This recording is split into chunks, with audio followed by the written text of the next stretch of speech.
Commission, collection, corruption. யார் இந்த காதர் பாஷா முத்துராமலிங்கம்? இவர் ராமநாதபுரம் திமுக எம்எல்ஏ.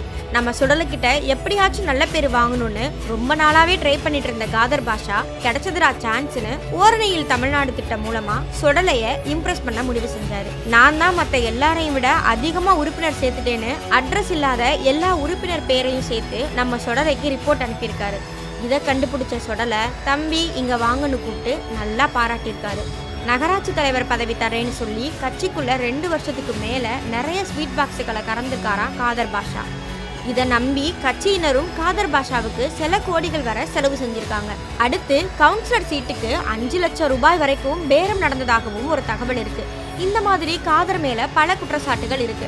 ராமநாதபுரத்துல மாவட்ட அமைச்சரான ராஜகண்ணப்பனுக்கும் மாவட்ட செயலாளரான காதருக்கும் இடையில ஒரு பெரிய போரே நடக்குதாம். மாற்றுத்திறனாளிகளுக்கு இலவச வீட்டு நிலம், ஆண்டுதோறும் 4 லட்சம் அரசு வேலை வாய்ப்பு, பெண்களுக்கு 1000 உதவித்தொகை, ராமநாதபுரம் மாநகராட்சி விரிவாக்கம், கச்சத்தீவு மீட்பு வாக்குறுதி, பரமக்குடி ராமநாதபுரம் 4 வழிச்சாலைன்னு எந்த வாக்குறுதியுமே நிறைவேற்றல.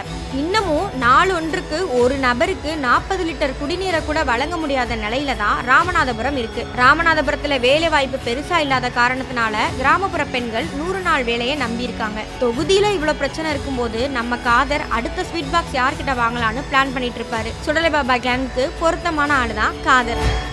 திமுகவே ஊழல், ஊழல்லாம் திமுக. இந்தியாவிலேயே ஊழலுக்காக கிடைக்கப்பட்ட ஒரே அரசாங்கம் திமுக அரசாங்கம்.